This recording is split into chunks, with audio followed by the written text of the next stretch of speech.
이상배 기자가 나오면 참 물어볼 게 너무너무 많은데, 먼저 하이마트 얘기를 좀 네. 두 번인가 하셨었는데, 네네. 네. 지금 오늘도 하이마트 주가가 어제 오늘 많이 오르거든요. 네. 좀 매각이 좀 뭔가 좀 M&A가 구체화되는 거 아닌가 이런 생각이 듭니다. 제 매각 지금 어떻게 진행되고 있습니까?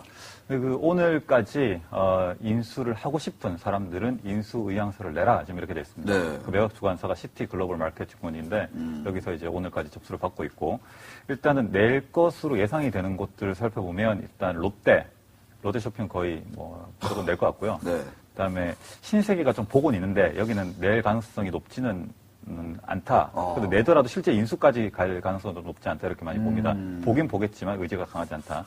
GS 리테일도 내긴 낼 것 같은데 여기도 과거에 보면 약간 경영권 문제, 옛날에 선정구 회장이 경영권 보장해달라 그래서 인수를 결국 안 했었던 전력이 있다. 좀 보셔야 될 것 같고 홈플러스도 관심이 있습니다.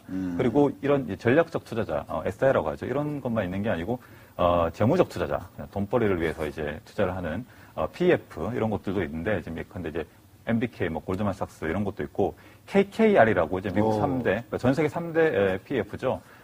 콜버그 크레비스 로버츠라고 여기도 약간 좀 관심 있다는 얘기가 좀 있습니다. 그래요.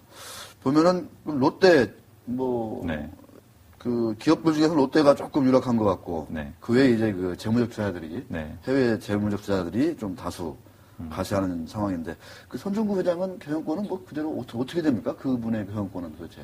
그게 이제 손정구 회장, 그다음에 이제 유진 그리고 이제 다른 이제 컨소시엄들이 좀 있는데 문제는 이제 이 세 파트의 이해관계가 모두 일치하는 그런 인수자를 찾기는 아마 쉽지 않을 것이다 이런 생각이 좀 들고 근데 이제 기본적으로 이 사람들이 계약을 맺기를 이 세 곳 중에서 두 곳만 합의를 하면 매각을 한다 이런 쪽에 지금 이미 합의를 한 상태거든요. 그래서 이제 어떻게 서로 이제 연합을 해서 어느 쪽에다가 매각을 할 것이냐 이런 게 좀 관건이 남았는데 문제는 유진 기업 입장에서는 돈을 많이 받아야 되기 때문에 왜냐하면 지금 재무적으로 조금 어려움이 있어서 좀 비싼 데다 팔고 싶어 할 것이고 손정구 회장 입장에서는 경영권을 좀 보장받고 싶어서 싸더라도 좀 경영권을 인정해 주는 곳에 팔려고 하는 것이고 그래서 이런 게 좀 충돌이 좀 있는 상태고요.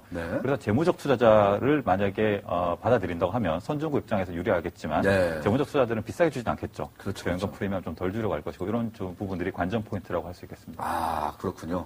뭔가 하나 좋으면 뭔가 하나 좀 양보해야 되는 이런 거가 있는 거군요. 자. 오늘은 어떤 얘기를 좀 본격적으로 해보실 건가요? 네, 조금 생소하실 텐데, 휴비스라고 있습니다. 휴비츠 아닙니다. 아니고. 휴비스. 휴비츠는 안경 그쪽 업체고, 휴비스라고 아직까지 상장 안 했고요. 이제 올 2월 이제 23일쯤에 이제 상장을 할 예정인데, 여기가 어디냐면 이제 국내 최대 폴리에스테르 원사 업체입니다. 우리나라 화학 섬유 업체 중에서 이제 4대 기업 정도에 속한다. 보시면 될 것 같고, 효성, 코오롱, 휴비스, 그리고 웅진케미칼, 이렇게 한 4대 기업 정도로 보시면 될 것 같고요. 여기가 지금 이제 상장을 준비 중인데 아직 공모가가 안 정해졌어요. 아직 안 나왔나요? 공모가가 지금 이제 현재 공모가 밴드라고 하죠. 공모가 범위가 지금 11,700원부터 이제 13,200원까지 사이로 나와 있는데 이제 공모가는 이제 이번 주 중 아마 결정이 될 예정이라고 합니다. 그리고 늦어도 이제 다음 주 중까지는 이번 달 초 중에 결정이 되는데 적정 주가가 얼마냐? 요걸 제가 조금 계산을 해봤어요. 적정 주가. 그래서 이제 상장 후 적정 주가가 만약 이런 공모가 범위보다 높다면 투자할 가치가 있을 것이고 만약 낮다 그러면 조금 거시가겠죠. 투자하기는 여기는 좀 안 해야겠다 이런 생각이 들 수 있는데 그래서 제가 계산을 해봤더니 한 13,000원 정도 나오더라고요. 13,000원? 13,000원. 그러니까 공모가 범위에 들어가는 셈인 거죠. 적정한 주가가. 근데 물론 이제 그렇다면 이제 공모가가 만약 13,000원이 결정이 되면 별로 상승 여력이 없으니까 어떻게 보면 좀 투자 매력이 높지는 않다. 결론적으로 좀 그렇게 볼 수 있겠습니다. 네, 알겠습니다. 어떻게 적정한 주가 이런 것들은 좀 어느 계산한 방식 같은 게 좀 있나요? 어떻습니까? 네. 일단은, 제가 준비해온 표가 있는데, 혹시 조금, 여기 화면에 띄워주실 수 있을지 모르겠습니다. 네. 일단은 먼저, 기본적으로 웅진 케미칼을 비교 대상으로 삼았어요. 이제, 컴패러블이라고 많이 제목에서 얘기를 하는데. 웅진 케미칼. 왜냐면 지금 휴비스는 아직까지 상장이 안 됐기 때문에 시장에서 이러한 기업, 이런 비슷한 기업에게 어느 정도 밸류에이션, 가치 평가를 해주느냐, 어느 정도 가치를 인정해 주느냐를 보려면 가장 비슷한 걸 찾아야 됩니다. 찾아서 비교한다는 거죠. 그렇죠. 근데 이제 가장 사업 구조가 비슷하고 같은 화학 섬유 업체고 또 매출 규모가 한 1조 원 정도로 비슷합니다. 두 개가. 그래서 일단 웅진 케미칼이 흡사한 기업이 아니겠느냐, 비교 대상을 삼았고 일단 보시면 이제 시가총액이 4,792억 원이고 단기 순이익이 한 600억 정도 나오죠. 그리고 이제 작년 9월 말, 아직까지 결산이 안 됐으니까 작년 9월 말 기준으로는 순자산이 한 3,381억 원 정도 나옵니다. 그래서 요거 가지고 두 개를 계산해 보면 PER이 8.2배가 나오고, 그리고 요거 두 개를 가지고 계산해 보면 1.4배가 나오겠죠. 그래서 요거 이 PER과 PBR 이 두 개 멀티플, 이 배수를 가지고 우리 휴비스 적정한 가치가 얼마인지를 이제 계산을 해볼 텐데요. 이제 휴비스 쪽으로 넘겨주시겠습니까? 네. 휴비스 같은 경우에는 이제 올해 넘어가시죠. 그렇죠. 올해 이익 같은 경우에 얼마일지 아직까지 좀 알 수가 없는 상황인데 일단 증권업계에서 한 600억 원 보수적으로 볼 때 되지 않을까 이렇게 예상을 하고 있습니다. 이익이 많네요. 네. 요거는 이제 공모를 해서 돈이 들어와서 그걸로 빚을 일부 갚아서 이자 비용이 줄어드는 거, 그다음에 업계 지금 산업 업황 전반적으로 볼 때 어느 정도 나겠느냐 이걸 다 감안을 하는 숫자라고 보시면 될 것 같고요. 순자산 같은 경우에는 일단 그 사업 설명서에 보면 최근에 이제 투자 설명서 증권 신고서에 보면 나와 있는 숫자를 이제 인용을 한 거고요. 네. 그래서 이거를 토대로 해서 PER과 PBR을 적용해 가지고 적절한 가치가 얼마인지 다음 그림 좀 보여주시겠습니까? 네. 이렇게 보시면 아까 웅진 케미칼의 PBR과 PER을 가지고 더한 겁니다. 그러니까 요거는 이제 단기 순이익 올해 예상되는 거 한 거고 PBR은 이제 순자산 가치를 한 건데 그렇게 했더니 적정한 시가총액이 이제 가운데 정도. 그 중간값으로 네. 쳤을 때 4,500억 정도 나온다는 거죠.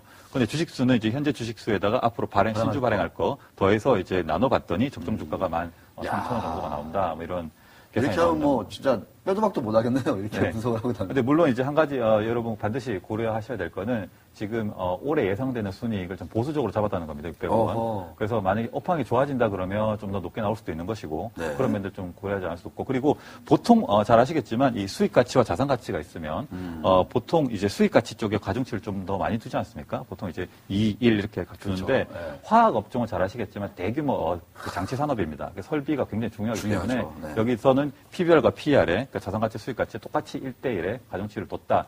요걸 이제 기준으로 말씀을 드립니다. 네. 뭐 공모가 밴드가 11,000원대에서 13,000원대 초반까지 있으니까 네. 예를 들어서 적정 가치가 13,000원이라고 하면 네. 뭐 예를 들어서 상장 초기 가격이 뭐 13,000원에 육박한다. 그러면 그렇게 썩 매력이 있다라고 네. 볼 수는 네. 좀 그런 계산이 나오네요. 네. 알겠습니다. 가끔 계산해 보면 적정 가치가 공모가보다 50% 혹은 100%까지 높은 경우들도 있습니다. 있죠. 근데 과거에 이제 IPO 시장이 어떠냐에 따라 달라지는데 요즘 같은 경우에는 IPO 시장이 안 좋고 서로 이제 증권사들이 주관사를 맡으려고 공모가를 좀 높게 책정하는 경향들이 좀 있다 이런 거 좀 생각하실 필요가 있겠습니다. 네. 자, 이 뭐 애널리스트들 휴비스의 투자 매력을 좀 뭐라고 이제 코멘트를 할 것 같은데 네. 네, 향후 상장 일정을 함께 알려주시죠. 네. 일단은 말씀드렸다시피 이번 주 혹은 이제 늦어도 다음 주 중에는 이제 공모가가 결정이 될 예정입니다. 그리고 그걸 토대로 해서 이제 기관들한테 이제 이제 영업을 쭉 해가지고 상장 일정이 이제 23일에 이제 상장할 예정입니다. 그리고 얼마 정도가 이제 신주 구주가 나오느냐 보면 휴비스 지분을 현재 갖고 있는 게 이제 49%씩 SK 신텍이랑 삼양사 갖고 있습니다. 그렇더라고요. 이게 원래 처음에 SK 케미칼하고 삼양사가 합작 법인으로 만든 회사거든요. 근데 이제 SK 케미칼에 SK 신텍한테 지분을 넘겼고 그렇게 됐고 거기서 구주를 이제 각각 한 560만 주씩 팔고 신주가 한 525만 주 정도 나올 예정입니다. 그래서 이제 구주 매출이 많으니까 주가가 이제 주식 가치가 희석되는 효과는 좀 상대적으로 적다 이런 거 생각해 볼 필요 있고요. 알겠습니다. 그러니까 구주는 각각 한 560만 주씩 나오고 네. 신주가 발행되는 거는 한 525만 주. 합치면은 한 1,600만 주, 1,650만 주 정도가 나올 수가 있겠네요. 네네. 네, 알겠습니다.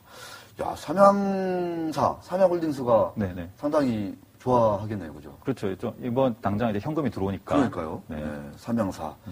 삼양사 하면은 몇 안 되는 그 전라북도 기업이지 않았습니까? 아, 그렇습니까? 네, 몇 안 되는. 고향에. 네. 딱 꼽는. 그렇군요. 몇 개 안 돼요, 그 동네. 기업이었습니다. 근데 이제 화학업계, 이쪽 이제 업황이 좀 중요한데, 좀 상방이 좀 안 좋다는 얘기도 있고, 근데 하반기부터는 좋아진다는 얘기도 있으니까, 논의가 한번 보시면 좋을 것 같습니다. 일단 휴비스 실적을 잠깐 보니까 작년보다는, 그러니까 2010년보다는 2011년이 엄청나게 좋아졌네요. 그러니까 실적 증가세가 최근 몇 년 동안은 엄청나게 가파르게 이어지는 것 같습니다. 그 시점에서 적절하게 또 상장도 하는 것 같아요. 네, 알겠습니다. 자, 이상박 기자와 함께 재미난 휴비스 공모 이야기 들어봤습니다. 적정 주가 13,000원. 네. 애매한 거 정리하신 거죠? 네, 보수적으로 13,000원. 보수적으로? 네. 네, 알겠습니다. 이거 넘으면 사시면 안 되는 거죠? 조금 신중할 필요가 있다. 이 정도로 정리하겠습니다. 자, 우리 이상배 기자가 오늘은 애정남 역할을 했네요. 자.